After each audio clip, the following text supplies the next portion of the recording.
Русский.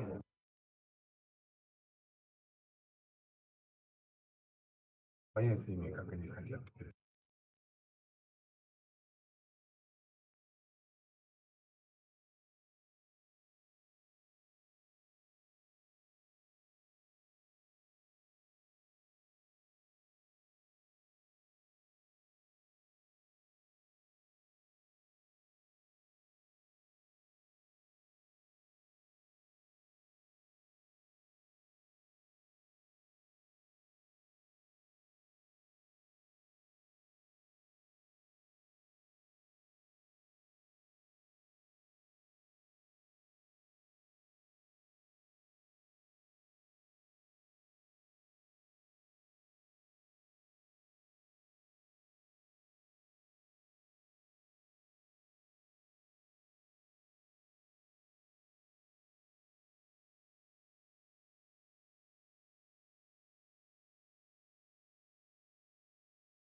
Good afternoon. Good afternoon. Саламатсыздар, урматтуу катышуучулар. Бүгүн биз эл аралык байкоочулар миссиясынын пресс-конференциясын өткөрүп жатабыз. Бүгүн келе алганыңар үчүн чоң рахмат. Онлайн келгендер үчүн дагы ыраазыбыз. Бул жерде подиумда бизде ЕКПА, OSCE парламенттик ассамблеясы жана ЕКУнун диалог боюнча жетекчиси отурушат. Мен азыр Клауд Хагенге ЕКУнун кыска мөөнөттүү байкоочуларын жетектеген адамга берейин. Катя, рахмат. Урматтуу коллегалар, урматтуу ЖМК өкүлдөрү, айымдар, мырзалар. Бүгүнкү пресс-конференцияга келгениңер үчүн чоң рахмат. Биринчиден мен Кыргызстандын элине жылуу кабыл алганы үчүн, меймандостугу үчүн, бизди ушул шайлоого чакыргандыгы үчүн чоң ыраазычылык билдиргим келип кетет. Менин атым Клод Хаген. Мен Люксембургдун парламентинин өкүлүмүн. Бүгүн Катя айткандай, мен атайын координатордун кызматын аткарып жатам. Ушул мөөнөтүнөн эрте дайындалган шайлоого. Ошондой эле мен өзүмдүн ыраазычылыгымды Тамаш Мезеричке, ЕКУ диалог миссиясынын жетекчисине билдиргим келет. Ал абдан жогорку квалификациялуу кесипкөй командасы менен келген. Ошондой эле Тамаш Стаматис, Европа кеңешинин парламенттик ассамблеясынын жетекчиси, жана менин коллегам Моника Сайковага ыраазычылык билдирем. Биздин эл аралык шайлоого байкоо joint effort and a comprehensive undertaking.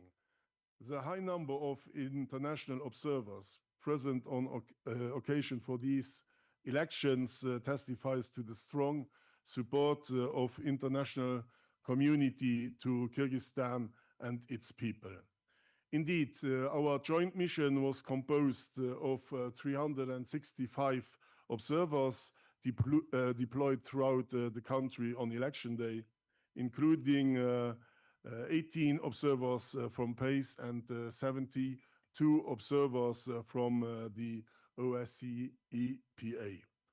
I would like to thank everyone who was present on the ground observing these important elections, both yesterday, but also those who have been conducting a long-term and qualitative monitoring since the start of the election process. We will now present to you the main conclusions and findings of our joint international election observation mission. Our complete statement will be available to you very shortly. The November 30 early parliamentary elections were administered efficiently, but the restrict campaign environment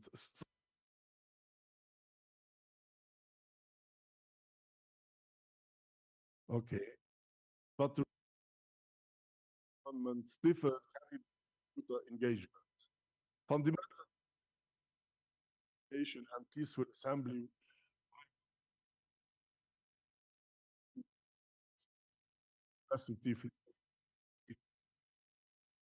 these changes to the legal framework introduced a new majoritarian electoral system and new constituency delineation, as well as additional restrictions on candidate eligibility, resulting in significantly diminished political party involvement. Positively, the new system provides for 30 mandates, one per district, reserved for the underrepresented gender, and 41% of the candidates were women.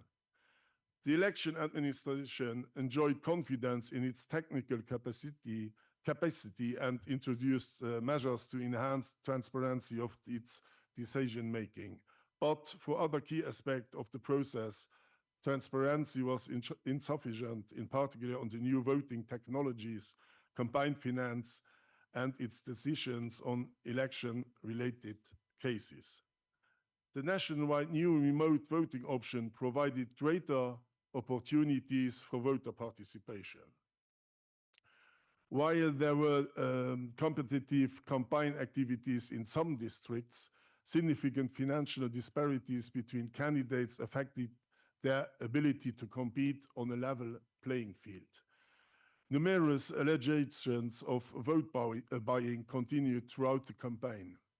Media refrained from covering candidates in their news coverage or additional programs, citing strict interpretation of the requirements for equal coverage and liability for content, limiting voters' ability to make an informed choice.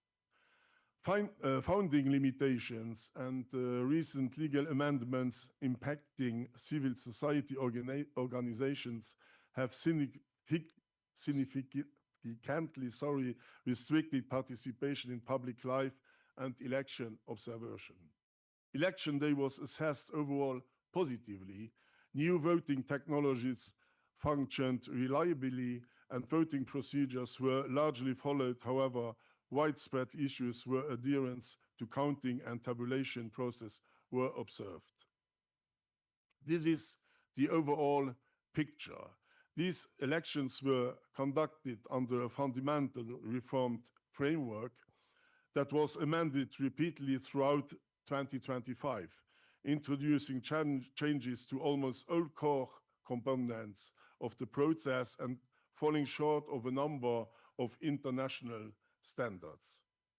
Such far-reaching reforms, adopted shortly before election day and without addressing almost all previous recommendations, created challenges for transparency, stability, and voters' ability to make fully informed choices.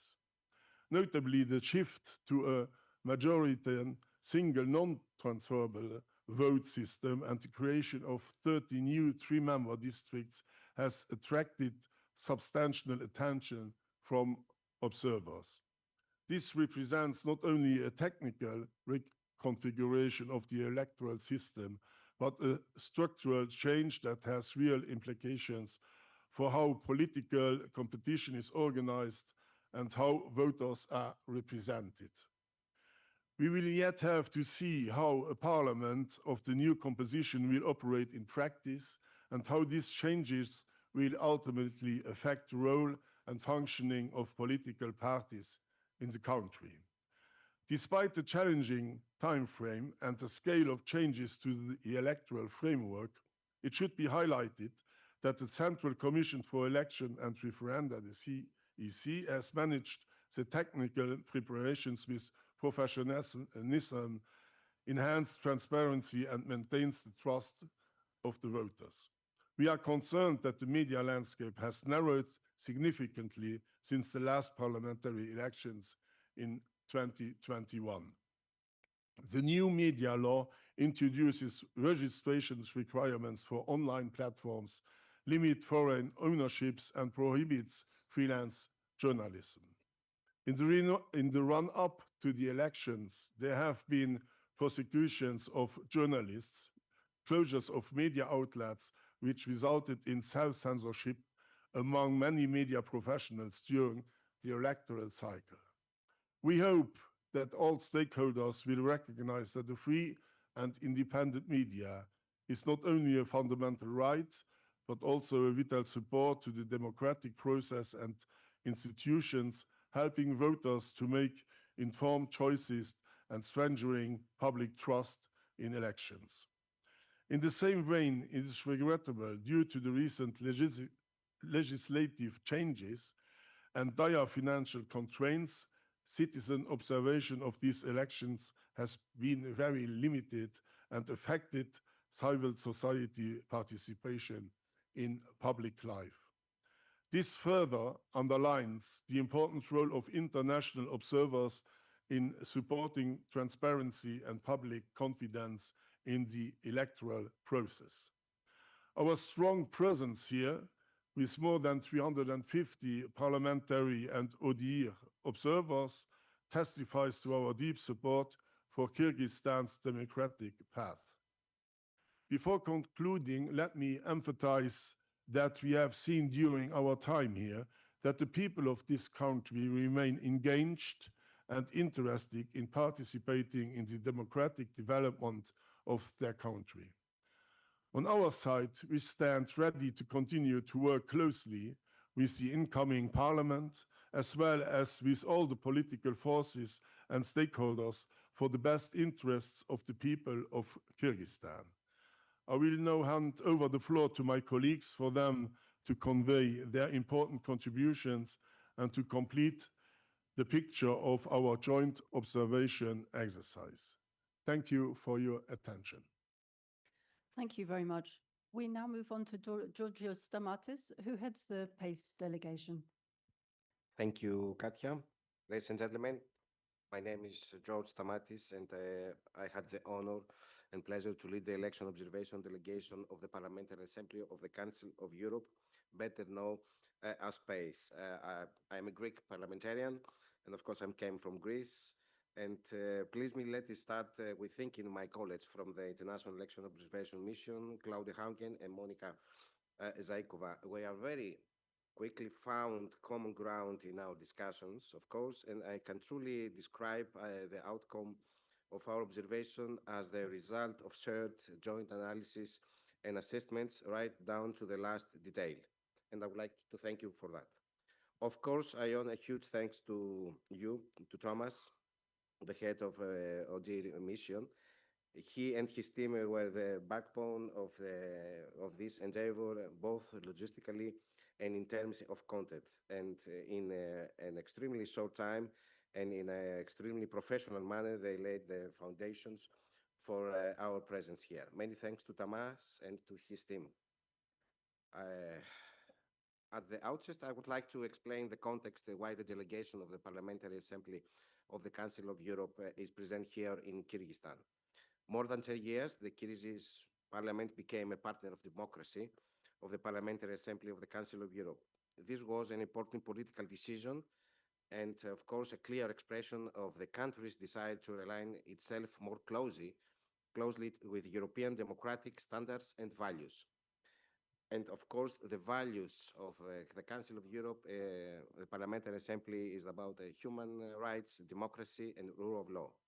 And this decision entails commitments and expectations for the Parliamentary Assembly of the Council of Europe: free and fair elections from a fundamental principle, not only in relation to our own members, but also in relation to our partners. This is a very reason why a delegation of the Parliamentary Assembly is a part of this international election observation mission. For these parliamentary elections, the PACE delegation had members representing almost for all political groups. It was accompanied, as usual, by a representative of the Council of Europe, Venice Commission, and assisted by a staff from the Division on Election Observation of the PACE and from the Political Affairs Committee. Yesterday's vote provided us with a valuable picture of how the electoral process works on the ground. We saw dedicated polling staff, women by a large majority who work with professionalism through the day of the elections. We also saw voters participating peacefully and in an organized manner, showing their willingness to engage in the democratic process. They are positive signs and they matter, but we cannot ignore the fact that an election is shaped not only by what happened on elections day, but also by the broader electoral environment. And here we learn about issues that must be addressed to strengthen public confidence in the process. It is essential that the legal framework, the media landscape, and the condition for a political competition create a level playing field. Those are the standards that the Parliamentary Assembly of the Council of Europe expects from the partner of democracy. This also refers to the meaningful participation of youth and women in political life, and as well as people with disabilities. The authorities should strengthen their efforts to ensure that everybody can exercise their constitutional rights in the electoral process. Ladies and gentlemen, our observations yesterday form part of a longer and ongoing dialogue. As many of you know, in 2022, in the Parliamentary Assembly conducted a major review of Kyrgyzstan commitments under the Partner for Democracy status. While here had been areas of engagement, the report found only limited progress on several key commitments, including in relations to elections. The Assembly conclude that stronger efforts were needed to ensure that the commitments made in 2014 remain credible and meaningful.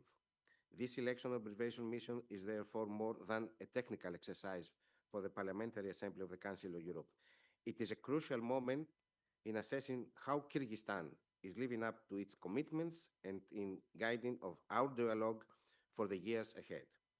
Our presence here was not only justified but extremely important for the future of relationships between the Kyrgyz Parliament and the Parliamentary Assembly of the Council of Europe. Looking ahead, I will prepare a detailed report on this election observation. This report will be presented to the Parliamentary Assembly of the Council of Europe in Strasbourg in January next year. This report will serve not only as a record of our findings from this mission, but also as a major reference point in the ongoing review of Kyrgyzstan Partner for Democracy status. It will help share our further assessment and carve out the next steps to our cooperation. Please let me conclude by wishing to the new parliamentarian of Kyrgyzstan success. I'm looking forward to engage our cooperation as partners for democracy on the basis of shared principles, not only about the values, but to improve democratic governments. Once again, thank you for your attention. Thank you very much. We now move to Monika Zaykova, who heads the OSCE PA delegation. Thank you. Dear media representatives, dear colleagues, ladies and gentlemen, thank you all for being here today. At the outset, I wish to express my sincere gratitude to my colleagues that are present here. Our joint effort demonstrates the importance of international cooperation in supporting transparent and fair elections. My name is Monica Zaikova, and I'm head of delegation from North Macedonia to the OSCE Parliamentary Assembly. And I had the pleasure of serving as head of OSCE PA Observer Delegation for these important elections, and to lead a delegation of 72 observers, which includes 54 members of the parliament plus staff coming from 34 OSCE countries. I thank all my parliamentarian colleagues for their important work. They did it yesterday. We observed voting throughout Kyrgyzstan, in addition to Bishkek and its surroundings.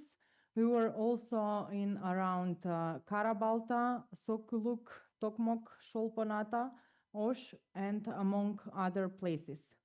I also want to warmly thank all the people that I met yesterday in polling stations. Your dedication and hard work was key to delivering a smooth and successful election day. Further, I would like to express my appreciation to the Central Committee for Elections and Referenda for the timely and smooth processing of the registration and accreditation of our delegation. On behalf of the OSCE Parliamentary Assembly, I fully endorse the statement of preliminary findings and conclusions that we are presenting today. As highlighted by my colleagues earlier, these elections are taking place amid profound changes of the electoral framework. For the first time, these parliamentary elections have introduced remote voting nationwide. We welcome this important step, which expand access for voters and allow more people to participate in the democratic processes, even if they are away from their home electoral district. In addition, the new integrated voting technologies streamline the election day processes. They combine biometric voter identification, electronic ID verification, on-the-spot ballot printing, and electronic tabulation of preliminary results, demonstrating a commitment to modernizing the electoral process and making it more efficient and inclusive. A notable development in these early parliamentary elections is the effort to increase women's representation in the Jogurku Kenesh, generally referred to as a women quota. Following recent constitutional amendments, out of the 3 top candidates elected in a district, 1 shall be a candidate of the underrepresented gender. To put this into context, in the previous convocation, only 20 women served in parliament out of the total 90 seats. Let me welcome this positive measure as a first step to strengthen women political participation. However, much more needs to be done to ensure a genuinely inclusive process for all underrepresented groups, including the national minorities. As observers, we will continue to assess whether these measures translate into meaningful participation and whether the parliamentary processes becomes more representative. An inclusive electoral process must go hand in hand with a vibrant civil society and unrestricted independent media environment, which are essential for state institutions and for engaging voters in meaningful ways. We hope that these conditions will gradually take root, and we stand ready to support efforts in this direction. It is our sincere hope that Kyrgyzstan will show the necessary political will and take actions to address our recommendations. For our part, the OSCE Parliamentary Assembly stands ready to work with the authorities in Kyrgyzstan, particularly the parliament, to follow up on the observations we have made. In closing, I would like to emphasize once again that the large presence of international observers this week clearly demonstrates the global community's strong and ongoing commitment to supporting Kyrgyzstan on its democratic journey. Thank you. Thank you very much. And last but not least, we turn to Tamas Meseric, who heads ODIHR's election observation mission. Thank you, Katja. Dear journalists, ladies and gentlemen, thank you for your interest in the work of the observer mission to the early parliamentary elections in the Kyrgyz Republic. My name is Tamas Meseric, and I have the privilege of heading the observer mission from OSCE, Office of Democratic Institutions and Human Rights. I'd like to begin by thanking the Kyrgyz authorities for the invitation to observe and for facilitating our work throughout. I would also like to thank, of course, our partners from the OSCE Parliamentary Assembly and PACE for the excellent cooperation, which is a tradition by now. Before I go into our findings in more detail, I'd like to emphasize the fact that I and the ODIHR team of election experts have been in Kyrgyzstan since mid-October, and with 30 long-term observers arriving just a week later and spreading out across the country to observe. This has given us the opportunity to analyze the legal framework and to observe the run-up to the elections closely and comprehensively. First, rather than focusing on election day, which I will talk about later, I would therefore like to begin with some of our key findings from earlier in the observation mission. Some of it has already been mentioned by my colleagues, but they are worth repeating. One, candidate registration. Among the many major changes to the election law this year were amendments that unduly restricted candidate eligibility. These were criticized at the time by ODIHR and other organizations as well. One example was the ban on citizens who no longer had a criminal record running in the elections. Another was the prohibition of anyone on a security services preventative list for suspected links to organized crime and terrorism. These and other limitations on candidacy go against international standards and previous recommendations made by ODIHR. Two, the campaign. I'd like to make 2 points here. First of all, the very strict regulations that prescribe what can and cannot be said during a campaign, both by candidates and voters. Together with the narrow interpretation of these rules by the election administration and an overly harsh sanctions for violations, this severely limited freedom of expression for candidates and lessened the engagements of voters in the process. In the course of our observation, ODIHR has observed campaign events around the country and spoken with many candidates and voters and has collected many examples of this situation, a number of which you will find in our report. Secondly, still on the campaign, the ability to voice a political opinion and the availability of accurate and relevant information are vital for voters to make an informed choice on election day. This was not the case. To move forward, Kyrgyzstan needs to work on creating a more inclusive system, both for candidates and voters, which would help increase voter engagement and also public trust. Three, the media. A free and vibrant media that has already been mentioned by my colleagues, that is able to report on the political process is also vital for voters to make an informed choice on election day. Our media monitoring on the main state and private broadcasters has shown an almost complete lack of news coverage and analysis of any campaign or other events related to the elections. In addition, legal changes made over the last few years have made it easier to prosecute journalists and close independent media outlets, which has had a chilling effect on media freedom in the country. Taken together, the shortcomings in these three areas I have just mentioned undermine both the freedom of citizens to stand in elections and of voters to participate in the campaign and learn enough about candidates and what they stand for to make an informed choice on election day. Nevertheless, it was good to see that the elections were smooth yesterday and our observers positively assessed the work of the commissions during the voting process. In total, our collective 359 observers had 1,254 observations of the voting and observed the counting process in 118 polling stations. There were issues with the secrecy of the vote, however, and the presence and interference of unauthorized persons. Further, our observers reported that in the polling stations where we observed the count, there were widespread issues with adherence to procedures.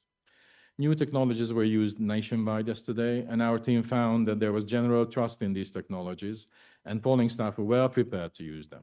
However, the key safeguards for the introduction of technology, such as a public procurement process, independent verification and audits, are either not conducted or not transparent. Finally, I would like to stress that today is not the end of this election observation mission. In the coming weeks, we will be working on the final report that will contain recommendations to the authorities to improve the process for the future. This will be published some 2 months from now. Before I close, I would like to thank the team of experts working with me here in Bishkek for all their hard work, as well as the observers spread out across the country. My gratitude also goes to the local staff, without whom this observation mission would not have been possible. Thank you, and I'll be happy to answer your questions. Thank you so much, and thanks to you for your attention. And now there's time for your questions. I'd like to emphasize that while you're all very welcome here today, this is a press conference and we will only be taking questions from journalists. I'd therefore be grateful if you could begin by introducing yourself and your media outlet. We also have simultaneous interpretation if needed. Please go ahead. Joanna Lillis, The Economist. Thank you for sharing your findings. I have a question for Mr. Hagen.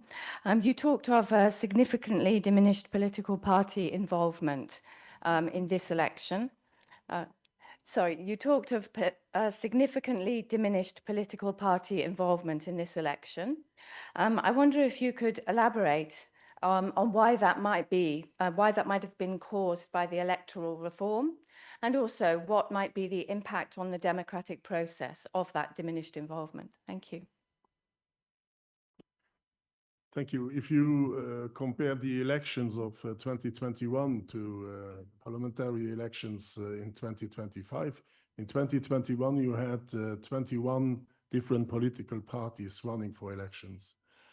In these elections, you only had one party running for elections, but you had about almost 500 candidates running for elections, which were registered, and a few 460, I believe, which were running afterwards for elections.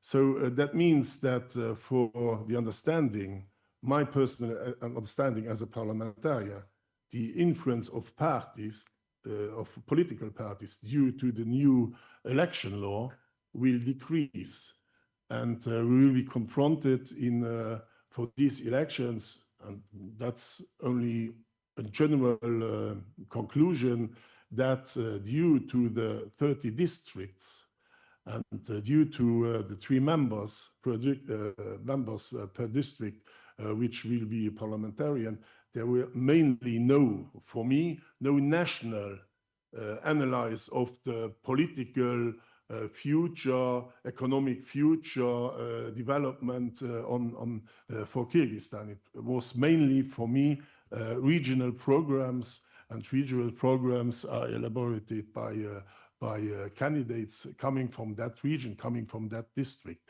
So it appears evident that the splitting between parties and personal candidates will increase in the future if we remain in that system.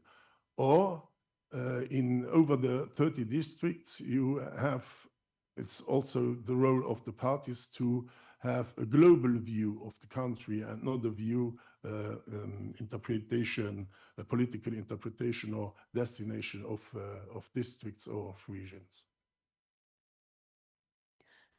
Thank you very much. Are there any other questions? Please, the gentleman over there.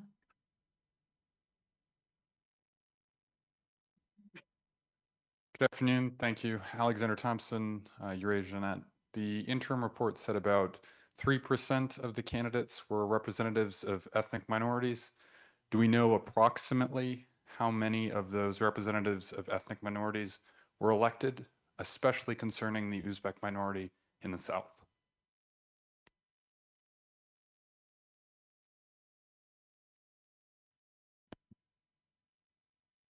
I will need to check the exact number, but the exact number is either 3 or 4. So it's a very small number. So we can safely say that this will be a parliamentary composition with the lowest number of self-identifying ethnic minority candidates. This is what we have so far. Thank you very much. Are there any other questions from the floor? If not, I'll check online.